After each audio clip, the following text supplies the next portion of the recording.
Sugeng dalu Cak Slindro. Sugeng dalu, selamat malam Mbak Cangik, Mbak Limbo. Alhamdulillah sehat nggih. Alhamdulillah pikantuk pangestu panjenengan keluarga sami sehat seger waras. Syukur menawi kadang. Suwe ora jamu sepisan godhonge klopo. Suwe ora tau ketemu dalu punika saged panggih kalian Mas Cahyo. Alhamdulillah. Luar biasa pada malam hari ini nggih Mas Cahyo. Pripun? Wah niki hari jadi Kabupaten Madiun pun kula damelke pantun, Pak. Syukur. Nggih, kagem warga masyarakat Madiun tuku timun dinggo lalapan, buah semangka belinya di Jakarta. Cakep. Selamat hari jadi Kabupaten Madiun yang 458. Semoga jaya sepanjang masa. Amin ya rabbal alamin. Kula iki nek kalih piyai Madiun wis kaya omah kula dhewe Mas Yoyo. Kok saged? Lah kula niki asli bapak kula piyai mriki kok. Pundi? Niku Mbah Tarom. Oh nggih. Bapak Bupati Sepuh, salam takdim sungkem kagem kula panjenenganipun Pak Bupati so Bapak Wakil Bupati. Nggih. Mas Yoyo sembah nuwun sedaya punggawa praja ingkang sami rawuh ing dalu punika. Nggih. Kanthi ajitara tasakuran hari jadi Kabupaten Madiun. Nggih. Wonten malih? Nggih. Parikan pantun. Lah nek jenengan pantun mboten sampun to kala wau? Sampun. Nah, nggih wong jenengan kalih kula kaya adik kakak kok Mas. Kula sampun jenengan sampun. Sampun. Gentos nika. Napane? Loh, kok napane ya parian? Kok aku ora parian, aku ngejak kowe kok sisik getun tak rasane iki. Loh, lah nyapa getun? Lah paling gak ya aku sik sing ngomong. Lah kowe ape ngejak sapa sing Lah iki lho pamflete gambare ya aku kok kowe ra enek kowe rene nyapa? Lho sik. Elingku ki sing kanan ki Mas Yoyo. Lah terus aku Pak Bupati. Lah kok terus moro-moro nek awakmu ki lho. Lho, lah kowe lehmu WA aku piye nyuwun sewu kula ulur siyen nggih Mas. Nggih, dipadangke dhisik, cetake dhisik. Iki tak jelaske lho Mas. Iki mumpung urung kelakon lho lekku nyambut gawe lho. Kowe lehmu WA aku piye? Lah yo aku takon to tanggal 24. Dro tanggal 24 Juli bengi kowe prei. Sapa ngomong? Lah WA-mu piye? Tanggal 24 nang Madiun wayangan aku ora kabar-kabar. Ngono lho, lah kok awakmu terus dandan melu iki. Sik, kowe lho jendalu Pak Bupati. Sik lah iki Sik kok sik dijelaske iki rung cetha lho kuwi. Pripun? Iki rembuke urung jelas. Lah kula lak ngabari nek teng mriki enten hari jadi. Sik, kuwi. Enten wayangan. sing asta. Lah sing asta Mas Cahyo. Lah kowe yo ngabari awakmu tok. Lah kok awakmu terus dandan rene? Loh. Lah ngabari piye? Lek WA piye? Lemu WA piye nggonmu WA? Tanggal 24 wayangan 24 Juli ning alun-alun Madiun Caruban lho ngono. Lah aku gak melok Lah niki jawab siap Mas. Ngono ki. Sing siap apa ki? kadung dandan kok terus anggaraku aku melu sapa? Lah nek ngono kuwi aku saurunge munggah wis tak pikir, Ndro. Loh, ngono lho. Lah kowe ya gedene 250 ya tak pikir engko. Ya. Ya aja ngirit-ngirit. Dalu macange Mbak Yu Limbo. Nggih. Namung anu klungsu-klungsu nderek udu.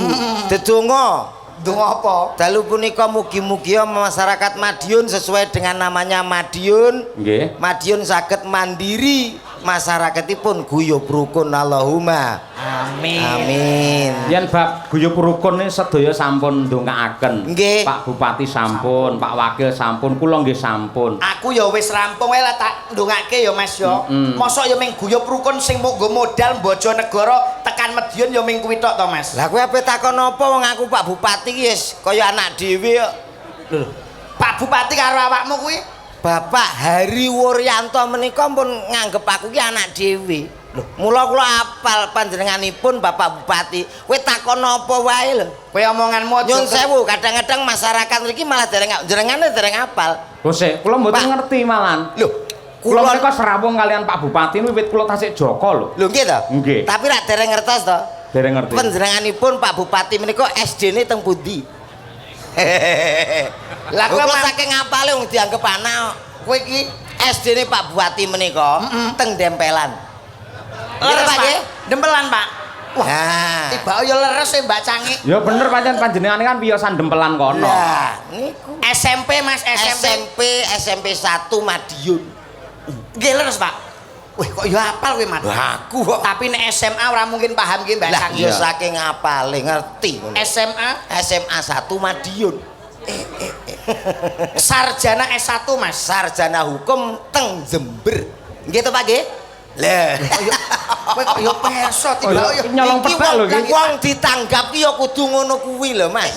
Ora kok kursukur omong dongakne. S2-nipun panjenenganipun Pak Bupati. S2 wonten teng UPN Surabaya veteran. Nggih to Pak nggih? Lho, Hobine Bapak Bupati apa? mancing nak boten klenteng. Loh. Sik. Kowe iki nek iki ra jelas aku nek iki ora percaya. Lah ki nyapo takon Sing hobine mancing iki awakmu. Iki kok Pak Bupati selalu dekat dengan rakyat to nggih Mas Yoyo. Leres nggih, Ini selalu keliling nyambangi warga masyarakat. Nggih. Ini adalah Bupati Kebanggaan Kabupaten Madiun, Mas. Madiun, betul. Kalau Kabupaten Madiun itu sudah jelas kriterianya 5R. Apa niku? Kudu pinter. Nek panjenenganipun Bapak sampun pinter, cerdas nggih mboten, Mas? Nggih. Bener, Bapak itu selalu bener.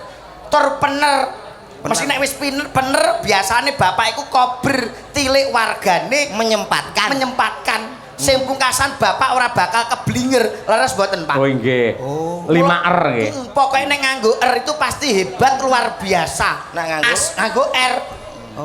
Asmanipun wis jelas Bapak Hari Wuryanto, R kalih. Oh nggih. Pak Purnomo Hadi R kalih. Nggih. Mbah Mutarom Nggih. R kalih. Mbak Niken Salindri ada R-nya. R. Selendro ono R. Mbak Kesi Rahayu R. Sik pertanyaane. Iki dalange ora nek R lho iki. Lho, enten jenengan Cahya Kuntadi. sanes Cahya Kuntari. Kuntari tunggu. Oh ngeling-eling jeneng. Kowe iki ra jenenge abang ngelih jenengku ora. Kanca-kanca krawitan Madangkara menggunakan R. Apa wae jeneng sing nggunake R iki mesti wonge kondang hebat. Jenengmu sapa? Komet. Lah iki elek. Nggih mboten Mas. Oh iya, Ora tanpa bakal R. kondang. Apa genti komer ngono piye? Komer. Lah kowe iki kancaku ya ora apal-apal. Aku ya nek R. Mosok Mas. Loh, Supri Komet ngono. Mosok dagelan jenenge Supri kok. Mosok gara-gara R kok melarat kok ya.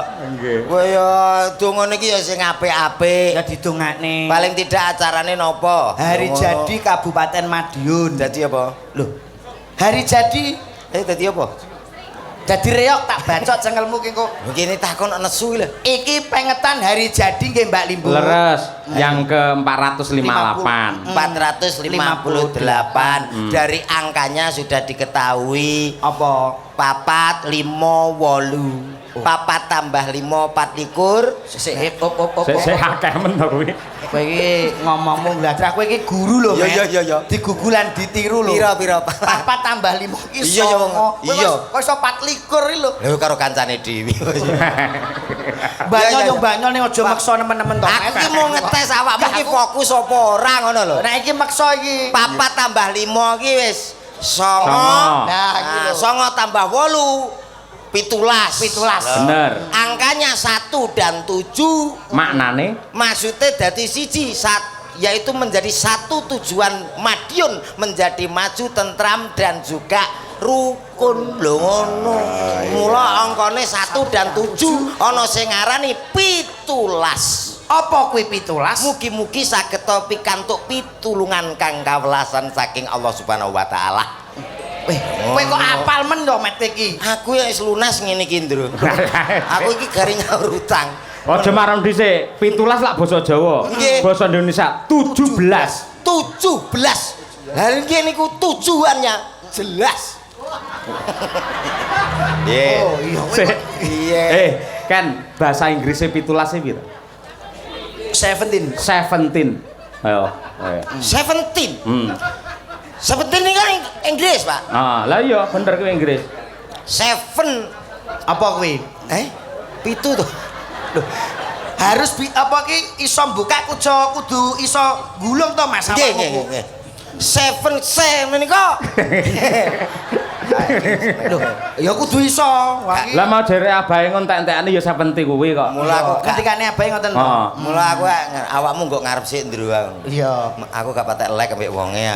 Sesuk wong pelawak karo dalang ki harus ada komunikasi. Dalang umum ki dalang ra umum. Lho, kok dalang ra umum piye to, Mas? Aku mau munggah karo wayangane Pak Iyo iki rasane koyo piye lho. Lho nyapa? Ya ora apa-apa jane wong ganteng ning hawane wis beda to. Lah, jenenge beda piye? Bedamu piye? Bedamu nggon ndi? Bedanya itu tidak bisa dijelaskan dengan kata-kata, hanya bisa yang merasakan adalah aku dan juga Allah Subhanahu wa taala. Lah, niki jenenge pelawak yang tidak berinovasi yo ngeten niki. Inovasi piye? Tidak mempunyai skill dan SDM-mu rendah. Seorang pelawak naik penuh dengan persiapan, turun dengan penghormatan. Dalang ki wayak dagelan ki nek ora nderekke Mas Yoyo ki paling penak lho Mas. Piye? Lho, kowe arep melu sapa? Wayangan melu sapa kowe? Lho, lah bengi iki. Lho. Lah nek ora enek Mas Yoyo panjenenganipun sing asta. Ora enek wayang, ora enek dalange. Lho, lah bengi iki mau anggap kene tok sing wayangan. Lah ngendi? Duka. Lho, Sik to. tak kira kok lek job nganti double balekke ngendi ngono. Kowe iki aja nyepelekke dalang ya, Mas. Nyapa? Dalang ki tanggung jawabe abot, tanggung jawabe berat. Lah, Cara terang, numpak bis iki nyuwun sewu lho Mas Komet. Cara numpak kendaraan bis panjenenganipun iki kaya supir kanca-kanca yoga awake dhewe iki penumpange ana minggo elek apike kuwi gumantung dalang. Aku berarti Penumpang. yoga-yoga. Iki padha karo penumpang. Sinden. Penumpang. Penting di. Penting sopire. Yo ora yo penting penumpang. Kok iso? Lah nek supir nek kendaraan nek penumpang hasilnya kok ndi? Ayo apa nyupir ngalor ngidul nek penumpang ngono. Oh, Terang nang penting. ndro piye kuwi karepe kuwi. Penting iya lho penumpang. Mulane kanca yo mbok pegat ki apa. Sik omong angel ora karuan iki yo. Anane tak pegati modho. Golek sing murah. Wayangan kok sing gelem Omongan. bakalimu aku tok ya ora. Iya. Maksudnya iki ngene ya Mas. Nyapa? Nyuwun sewu tanggung jawabe seorang dalang itu berat. Mas. Ngerti. Kudu iso nguripke pagelaran. Kok kowe nyepelekke dalang aku sing ora nrimake. Dalang abot. Abot. Lah kowe apa tau ngerti dalang teko kok nggo tebok dhewe.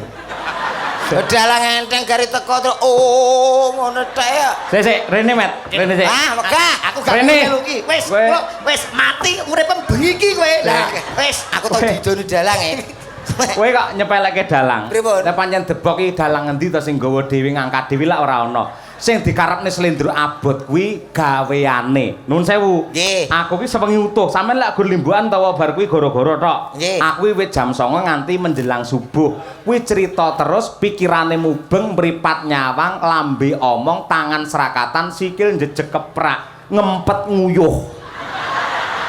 Lah jenengan cerita ngoten lah napa niki meneng ae napa niki mboten mikir mboten melek suwengi. Loh. Niki nggih melek. Iki yang kepepet, nguyuh entuk, pengrawit entuk. Lah Dalang jenengan mbok titip. Ngono ora kreatif. Apa nanti nguyuh titip aku lho. Ora kan iso to. cara ngendi yo dititipne lho. Lah napa diselang? kowe ngawur lambemu lamblocok. Diselang tak turuni ning kowe ya. Kowe aja Napa? ngawur lho Mas. Napa? Mas Yoyo iki sampun haji lho. Kowe nek disedake bakal njaluk apa kelakon kowe. Kowe aja ngawur gak trimo aku.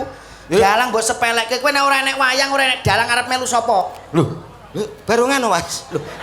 Tapi setidaknya kowe iki kudu bangga. Mas Yoyo iki panjenenganipun dalu punika ngagem busana Jawa. Ngene lho, aku ki anane ngomong ngono iki kudu justru kuwi hati-hati saiki dalang kudu hati-hati. Lah ngopo? Era tahun 2026 ini masalahnya sudah mulai wayang bisa jalan tanpa dalang. Mula hati-hati, Pak.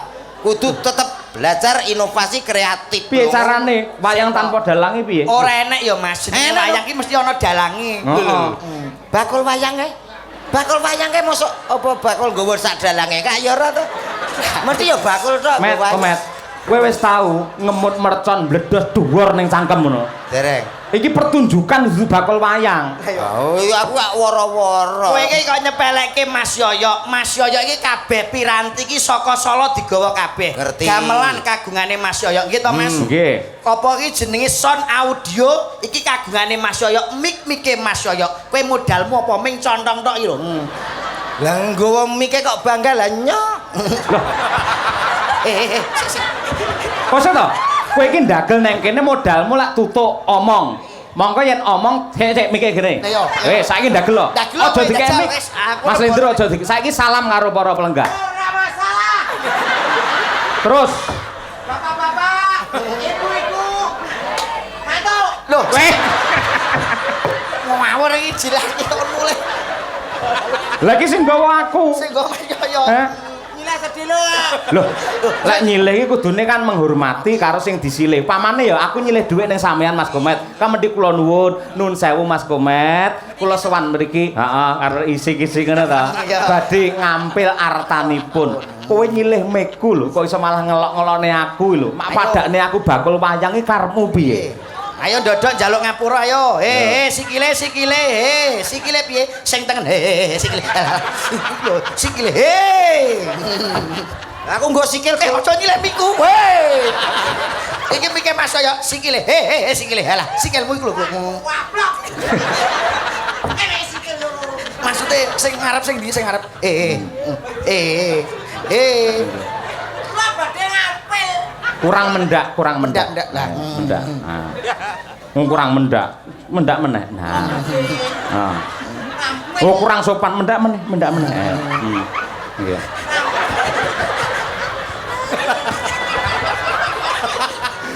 Iki jane dagelan apa ula. Aja nyepelke. Piye ngambil sing apik? Ayo. Nyambut mikipun, Pak. Nah, ya. Tahu bulat. Bareng disilih nyepeleke to. Matur guyon apa? Sing ngene, Dalem, Mas. Nuwun sewu Mas Lindro kali Cak Komet. Nggih. Gandeng Bapak Bupati menika lek piyayi budaya. Nggih. Mesti rena ing penggalih lan kula kali panjenengan mewakili warga masyarakat Kabupaten Madiun untuk menghibur dumateng para lenggah sedaya. Nyuwun kanthi sanget Bapak Hariwur syukur menawi kalian Bapak Wakil Bupati tindak wonten ing pepanggungan. Para lenggah setuju nggih para penonton? Nah, Setuju. Suara rakyat adalah suara Tuhan iki. Nah, katur dumateng Bapak Bupati kalian Wakil Bupati. Monggo katuran jengkar saking paling tumuju wonten ing Rungokke Mas ya lek ngendika iki lho kesusun nyarke. Nggih. Zaman modern saiki iki. Aja ngono kuwi wis lumrah. Kalah apik sampean karo Pak Gayeng.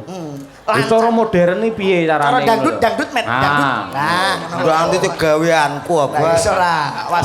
Aku biyen rung nang wayange dangdut. Bagian apa, Met? Kerek panggung ya. Yo.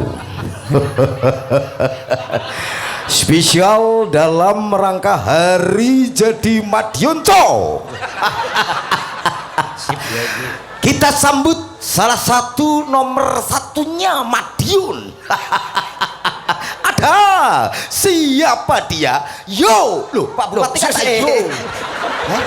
Kok yo iki lho, mbok kira biduan apa piye? Lah jare dangdut lan kulino artis kita yo. Dangdut yo dangdut tapi muku kakean lemu guyu kuwi. Oh. Yo Mas yo. Nggih. Kakean niku. Siti ae. Baik saudaraku semuanya, Lah ngono lho. tak panggilin salah satu nomor satunya Madionco. Ada siapa dia? Jare kon sithik. Lah sithik iku yo kesithikan niku sedengan ngono lho Mas. Mari kita yo. Aja yo gawur ya. Ngapunten lho Pak Bupati. Mohon izin Pak niki. Mboten apa golek dhuwit ya, Pak. Iya. Yo duit sapa kok golek duit? Kanggo menawa kowe. Ayo. Yo. Enggak, Pak. Nggih. Wis Lindro Mas coba ya. Nah, ciri khas Piyayi Madiun ya. Panas-panas mlaku engko nembang bareng kalian sedaya para warga masyarakat sing rawuh mriki. Ya. Monggo kula nyuwun kanthi sanget Bapak Bupati lan Bapak Wakil Bupati tindak wonten ing pepanggungan. Ya, panas-panas mlaku. Dados.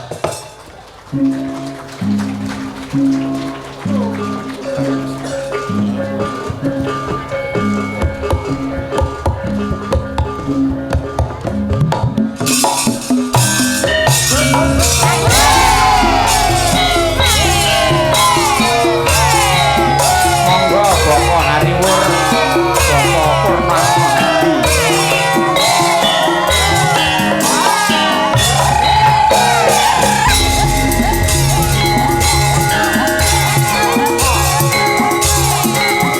Monggo para penonton nembang sareng-sareng untuk hari jadi kabupaten kita yang tercinta. Ayo. Monggo Bapak Ibu.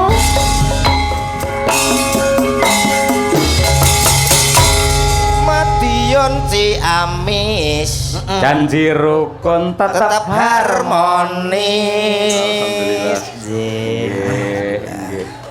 Sugeng dalu Mas Cahyo. Nggih, sugeng dalu Lan Bapak. sedaya masyarakat Madiun alhamdulillah sedaya sehat. Amin. Niki keleresan hari jadi Kabupaten Madiun yang ke-458 dalam kalian Pak Wakil Bupati. Siap, Pak. Insya Allah siap memberikan pelayanan terbaik kagem masyarakat Kabupaten Madiun. Amin. Pramila dalu menika monggo kita sareng-sareng nderek mangayu bagya anggenipun ringgitan wonten ing alun-alun mugi sedaya masyarakat Kabupaten Madiun tetep guyub rukun ngaten nggih Pak ya. Amin. Amin. Amin. Nggih. Niki kersanipun Pak Wakil Bupati ingkang nembang nggih. Nggih. Napa jenengan piye nembe Pak Wakil Bupati? Pak Bupati badhe nembang negara angin. Lho kok Nggih, siap Pak. caping gunung Bapak biasanya. Oh, capek. Nggih. Lah Bapak Bupati mboten anunya karo miyen Bapak Wagub nderek keparengipun kados pundi? Oh nggih. Nggih. luar Niki Adate menika caping gunung lho, kaya pembaruan lho. bantos menika. niki nganu napa niku gending ingkang napa filosofipun kesetiaan. Idam sari menika nggih, Pak. Nggih. Oh nggih, nggih, nggih. Dalam suwun mugi-mugi masyarakat Kabupaten Madiun tetap setia kalih kabupatenipun. Amin ya rabbal alamin. Piyantun niku nek pun setia napa-napa dipun sukaaken ngoten. Nggih. Leres Pak Bupati niku. Pas. Terus insyaallah kagem kebaikan Kabupaten Madiun masyarakat Kabupaten Madiun insyaallah tetap gotong royong bangun Kabupaten Madiun. Amin. Matur suwun. Lho Nduk, kasembatan to Nduk niken sowan teng hari jadi sampean. Alhamdulillah matur sembah nuwun kagem Kang Mas Hariwur kalian. Lho kok Kang Mas iki Bapak Piye to? Nggih leres Pak, leres nggih, leres nggih. Bapak iki Kalian Pak Pak Pur. Wakil Adik Pak Kang Wakil Mas. Bupati Bapak Bapak Purnomo. Purnomo enek lagune. piye sing lagune? Purnomo apa date Eh, Piye to kae? Kae beda kae Lamongan. Kae tukang nambani ya padha karo bapak iki. Iya. Oh, ku Pak Beliau itu juga baik. Baik. Nambani kayak sampean-sampean Kaya kowe kuwi. iki. Pak Pur ya padha wae, Pak bapak iki ya Purnomo nambani. niki ngoten. Nambani kan- Nambani para masyarakat yang ada di Madiun Madiun. dan sekitarnya. Nambani kaya sapa? Sampean-sampean kuwi. Lah kok rumari ya? Loh, Pak Pur sing Lamongan kae kan Sampean kuwi berarti sampean ora mek sitok berarti. Sampean. Lho. Makasih. Sama-sama. Lagi wah. Dan niki kagem Kang Mas Murjoko sampun rawuh. Inggih, wis Nggih. sonten no. Nggih. Matur sembah nuwun sanget sampun dugi dateng mriki Nggih. mirsani acara malam hari ini di acara hari jadi Kabupaten Madiun yang ke 458. 458. Nggih, alhamdulillah mugi-mugi Kabupaten Madiun tansah pinaringan guyub rukun. Amin. Lestari. Amin. Terus apa malih nggih, Pak? Ya Diberkahan petani. dening Gusti Allah. Amin. Petanine muga-muga tandurane dadi tikuse ndang minggat. Minggat. Ah niki ngeten budhe niken. Iya. Nah, Sik kok budhe lho ngawurmu ku lho. lho kono Kang Mas yo dile. Kaya budhe Ngersake Pak Wabub menika duet kali Mbak Niken. Mbak Niken. Nggih. Lagune napa? Ah, mentem ituan. Eh, Walah, lintang asmara untuk mendu-medukan. iki padha karo ngendikane Bapak Bupati, filosofinya kesetiaan dalam berpasangan. Ya, contone. Contone kaya Bapak Bupati wae oleh nembang Oke. ngaturke tembangipun wonten Nidam Sari. Heeh. Bapak Wakil menika Lintang Asmara. Lintang Asmara. Kesetiaan dalam berumah tangga contone Mas Yoyo. Nyapa? Garwane diderekke. Derek terus. Didereke mergo kae nak gak nderek, kae nakal. Ngono. Kae wis ganteng laris. Pak, kok mboten melu-melu Mesti kaken pola. Mula dikontrol dengan Panjenengane Bu Gesi. Met, komet. Napa? Rene yo, takmut raimu ini. Oh, Ngene lho, sing dikersake Nyidam Sarimela tentang kesetiaan. Kesetiaan. Lintang Asmara juga sama. Lintang itu lah bintang. Bintangi kiblat penentu. Kiblat lan go keindahan di malam hari. Asmara adalah cinta. Artinya beliau berdua, Pak Bupati dan Wakil Bupati, menjadi kiblat keindahan Kabupaten Madiun yang tercinta. niku pun positif nak Pak Bupati karo Pak Wakil Bupati. Berpasangan yang wong niki wau sing dibuka jenengan kok. Hah? Lah nyapa kok setia buka muga sing anu sing garwanipun nderekke terus. Nah iku mboten masalah setia, nek mboten nderekke jenengan mendak minggo. Dalangane aris ganteng. Wah, engko nak kene sing kontrol bahaya. Lah bojomu kok ora melu? Hah? Bojomu. Lah aku wis los dol. Ini sapa ta sing gelem ya? Iya. Nggih. Ayo jujur ta iki. Enggak Pak, Monggo Lintang Pak Asmara. Purnomo. Wah, Monggo, nggih. Mas. Kuwi lho kan disiapke arep duet karo jenengane sepatune putih anyar iki Pak Wakil Bupati. Oh, nggih, Pak. Nggih, nggih. Wau bisiki kula kleru karo weke bojoku Mas. Lah, komet nggih ngoten no Piye? Sepatune anyar niki warnane ireng niki, Pak. Pancen kulite, Dik. Oh, kulit. Lah kowe ora ngoroh komet saiki jog dadi dagelan kondang ki sikile ditato bunder kene ya met kene ya. Nek nalpot ta. Tato. Apa ya kuwi? Kena napa tak kira ditato. Jasa pekerja keras iki ya ngono. Nggih Pak nggih. Enggak Pak. Pak Wakil menawi badhe paring dawuh riyen. Heeh, Bapak. Sampun. Yang penting masyarakat Madiun guyub rucut nggih. Amin. Insyaallah dongaaken Pak Bupati kalih kawula sageta mewujudkan amanah panjenengan membangun Kabupaten Madiun ingkang bersahaja. Amin amin ya rabbal alamin. Nggih. Amin, nggih. Cekap Mas Jaya. Ngapunten namung gamelan mboten enten musike nggih, Pak. Mboten napa-napa. Oke, Lintang Asmara kagem panjenengan semuanya. Yuk. Yuk, dados, yuk.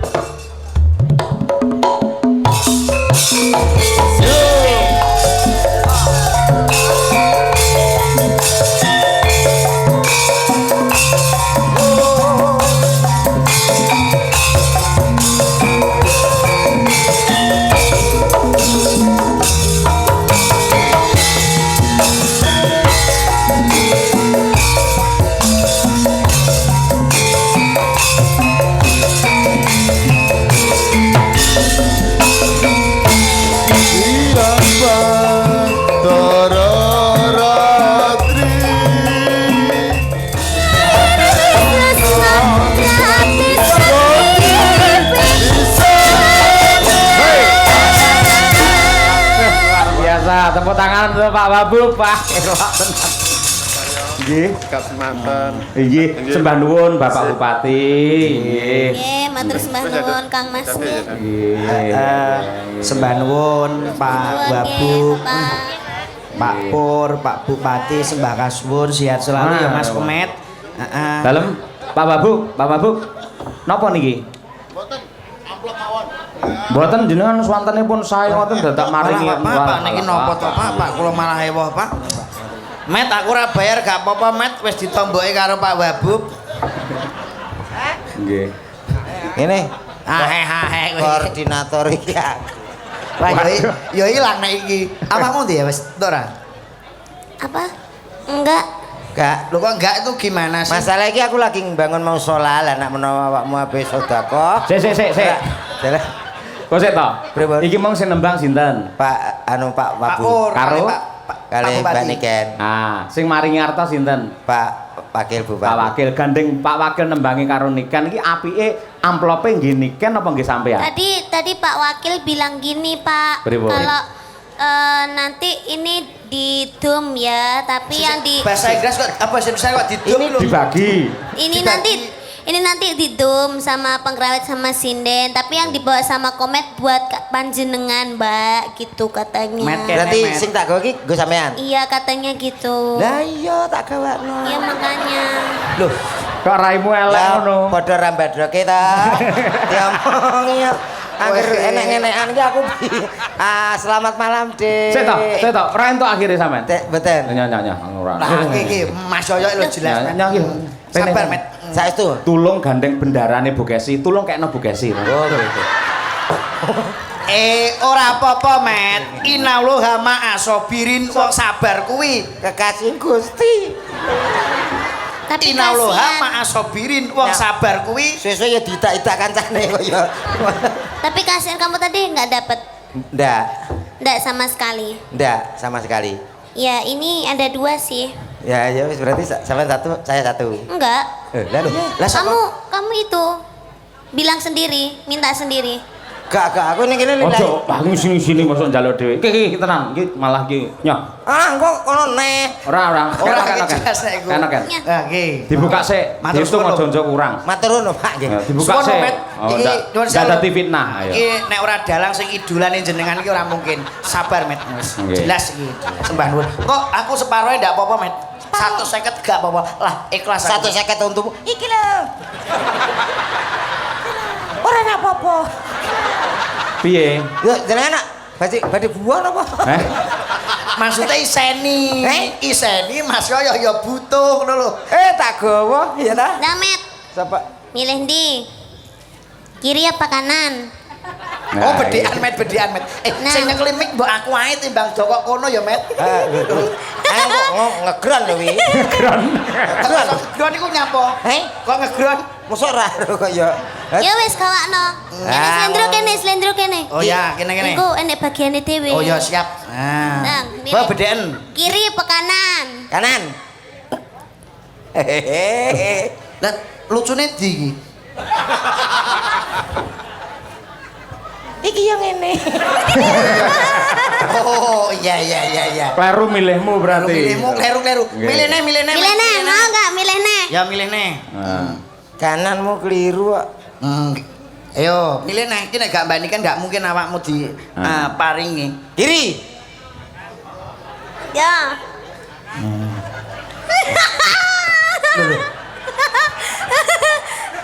Piye? Jelas iku, Met. Iya. Ora enak apa-apa kok.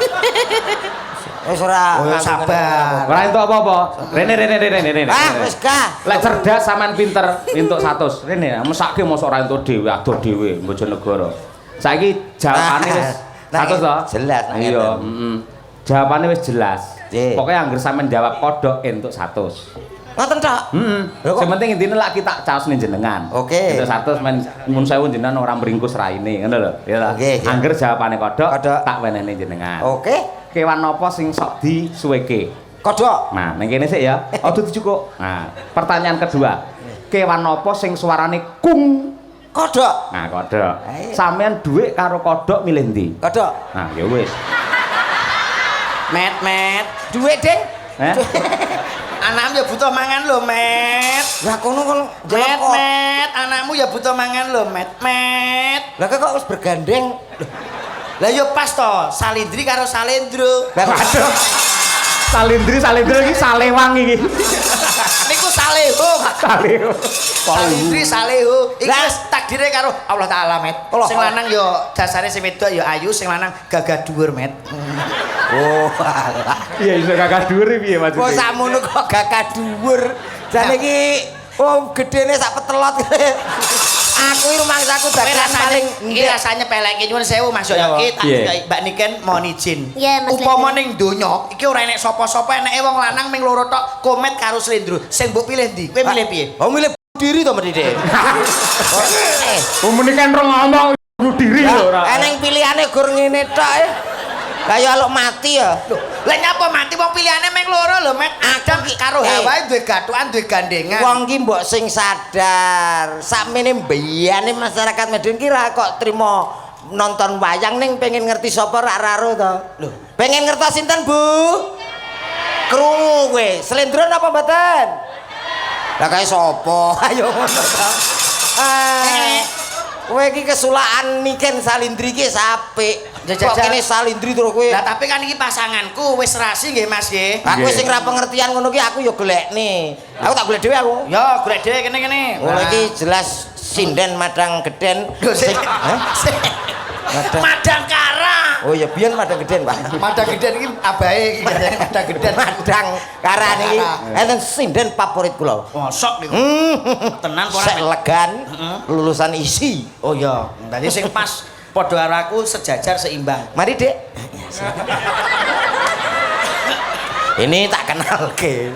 Sik omong-omong sik legan-legane tegese rung duwe bojo lho. Nggih, lha nggih. Lah apa ora melek mripatmu kuwi genah bukesi lho. Ngaku-ngakunya apa tuh, Pak? Loh, Sik. kok ora ngaku-ngaku piyai sak alun-alun ngerti lek bukesi iki bojone Ki Cahya Kuntadi iki ngerti. Niki anu bojone Mas saya to? Lah, Mas Yongge ya kudu profesional. Loh, di atas panggung semua milik umum. Loh. Ngaten lho. Lah saiki tekoke nyuwun dawuh karo Mbak Kesi, yakin apa ora jajal men? Lah, yakin mboten apa-apa nggih? Nggih. Kok kono gek apa ki ngaku-ngaku ya. Sik bukesi, sik tak omong sik bukesi. Dalem. Kudu kok pikir tenan lho bukesi. Provokasi. Kudu pikir. Provokasi. Sampeyan iki ayu ya to. Lah aku ya kudu dianggep elek apa piye? Rasa mbok ketone wong butak ngene lho iki. Bukesi, sampeyan iki cantik, Nggih. dosen ya to. Sinden kondang. Ayo. Mosok goreng entuk gemuk kaya ngono ora mungkin. Nah, nggih. Mau aku? Gemuk iki penting lho, Pak. Ya apa? Lah nek gemuk rantai ya seret. Lho pancen bojomu gemuk kok. Lah ya lho, kotak-kotak. Monggo Ya coba Bu Kesi, Bu. Dalam. Mohon izin niki kalau mau Mas Komet kan ngomong lek jenengan niki calone Mas Komet apa leres? Ah, mboten. piye ta ki? Aku ora ngomong ngono lho, Bro. Sing mbok pilih jare kowe golek sinden. Favoritku. Nek ngene-ngene iki tak ge apa? Waduh. Aku nek iki masuk. Berarti Mas Yoyo kira aku selirane padha.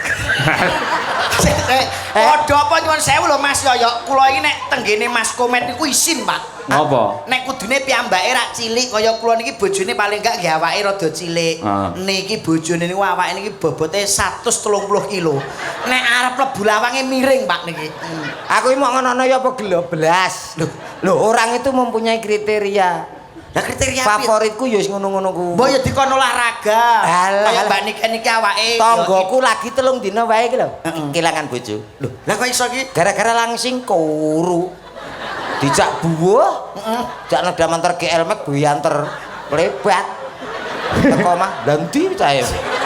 Sik jare bojomu tahu kok kon lari-lari kae. Kan kon lari piye bojomu kene. Lah tiang-tiang ini paling goes di pirang kilo. Lari iki. Lari bojoku gak terima kelon, Pak. Lah piye? Wis rong sasi. Loh, Kok rong sasi lari rong sasi lho. Kayak digawa wong, Met. gak kayak maraton kayak sumpah. Kayak digawa wong. Lho kowe kok kok meneng ae? Terus takon, "Yo, Aku tak ayem-ayem dhewe. dikon olahraga sesuai program pemerintah ibu-ibu PKK iki senam nggih Mbak Niken. Mbak Niken senam toh? Iya. Lah, senam Pilates. Anu fitness. Pilates. Pilates. Nek bojoku kayak fitness. Awake fit atine ngenes. Dadi aku nek buone dikon nggo nguri ya gak melu ngono. Nek iso bojo pegaten Met wis enak bojomu iki. Iki piye to bocah kok? Kowe elek bojomu kula isin Mak kanca niki. Dosa wae. Bojomu pegaten ae nek aku. Kok pegaten ki tak waplok pisan kowe. Iki guyon ya guyon dirungane para panggawa. Lu tenang lho. Waduh. Sama. Aku yang mau apa to jare? Dirungokne sapa? Para panggawa. Wis pegaten ae Met. Kliru sithik. Ora cocok karo kanggo kowe iki ya. Nyapa? Kula isin lho Mas Yoyo. Lah kok kula wingi kan tanggapan ke Nganjuk mampir gawe Mas Komet. Mas Komet hobine mancing dereng dugi. Mancing Pak kula. Bojone enek. Nggih, andukan ngeten iki to. Andukan sementen kali sementen. Lah kok kurang anduke to? Kayak apa anduk? Apa kae? Terpal no. Gak cukup nek trimo anduk ra. Isin aku terus tak kandhani. Mbak, Mas Komet nek sampean kok gak isin gak wirang karo aku to. Wirang apa Mas ora apa-apa Mas Komet gak enek. Oh, mbok yo ngono kuwi saru Kang kula ngoten. Saru piye? Jajal aku delok ngono. Mas Komet sing wedok muni ngene. Kene 2 juta. Tak bayar 2 juta, Met. Niki lho, Mbak. Lah kok langsung beyak ngene to, Met. Kaya dirembeti tekek, Met. Ya mau masalah bojo sing apik lho kowe. Tenan pegaten. Lah bojoku buka ngono kok trimo rega 2 juta. Lho. Waduh, berarti kowe ruwen-rena kowe. Pegaten ora apik kae bojomu. Wis ora becik kanggo kowe ku. Tapi ora masalah. Kaya tega lho karo kanca kuwi lho. Lah kula mboten njaluk sing nari sing wedok dhewe niku. Lah kok ora masalah piye Cak Komet iki? Lah kowe Kowe jane karo kanca perhitungan lah bareng karo bojoku 2 juta kok langsung mbok weni. Lah kayak tanggapan karo aku kurang 2 juta campur sari ndebokang nganti sak iki ra diwenehi kok. Sapa-sapa? Ndebokang campur sarimu lho. Iya piye? Ora mbok wenehi to? Kurang 2 juta. Wis tak keni. Endi? Lah tak wenehi bojomu mau karo ngene. Lho, kowe nglunasi lewat kuwi. Lah kok penak oleh bonus tape we. Bandingkan kene. Wah, ngawur. Dadi nembang iki. Oke, siap. Pamundhute Ibu Bupati karo Ibu Wakil. Ayo. Coba di apa kuwi kolaborasi karo Sinden Madangkara. Nah, Nong bir, ayo. Coba kaya apa? Yan, yo papat. Ayo. Nek anggere nganggo R iki bir kita akeh. Oh, pilihan nduk iki antarane Negara Angin apa Tombo Kangen. Sing penting aja negara api, omahe Avatar kuwi. Negara api. Negara Angin? Oke. Oke, ya diaturake ben jumeneng. Ayo. Ayo coba kaya apa? Negara Angin. Yo nduk berdiri cacos.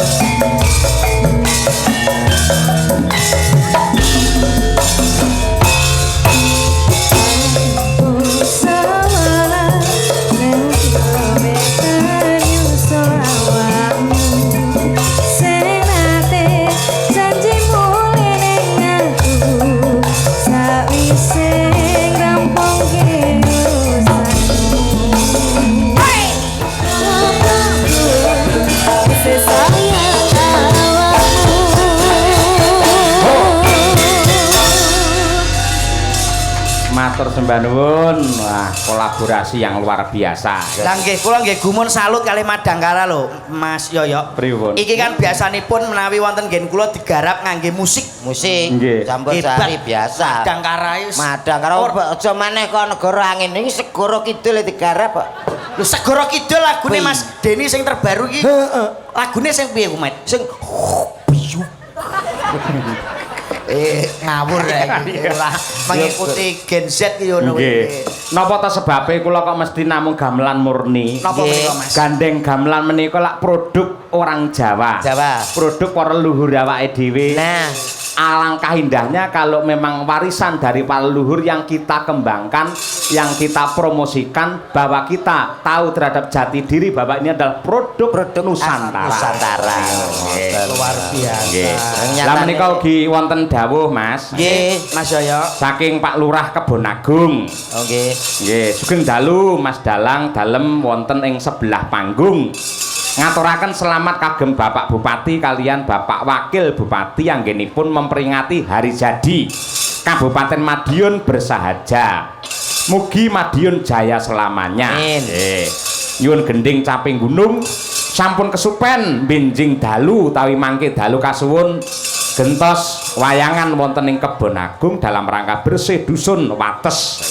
Wah, sesuk bengi Nggih, mengke dalu kali anu Mas kula- TB. iki kali Mboten kula. saged lho. Nggih, karo sampean nek. Karo aku Boten, tau kula gitu, boten. Met. Kok bengi, Met? Eh? Nek kok bengi jelas bayar aku, Met. Soalnya niki mek mbok kandhani mbok jak nonton ngono aku. Nggih. Kowe neh iki. Nggih. Lho kon Ora Met. kono kene kok melu. Ora. Kancane akeh rukun yo yo. Nggih. Ugi menika saking Mas Bayu Ndermo. Nah, Pak Dalang salam hormat kepada Bapak Bupati dan Bapak Wakil Bupati. Kami mengucapkan selamat hari jadi Madiun tercinta yang ke-458. Semoga semakin hebat, harmonis dan bersahaja. Amin amin matur Dari nuwun, Ketua matur nuwun. Karang Taruna Kabupaten Madiun Mas Bayu Waji. Nggih, menika ugi dipun lenggahi kalian para senior seniwati ing Madiun. Oh nggih.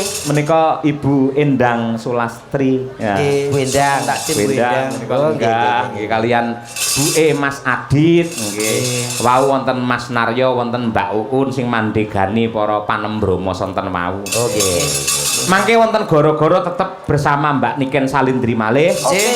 Menika kalau tak leren sawetawis tak mbacutne gelaring cerita nggih Mas. Monggo Siap. nderekaken menika Mas Matur Yoyo. nuwun ingkang kathah. Ya Nduk, monggo. rerakit bacutke gelare sanggit yo tak dereake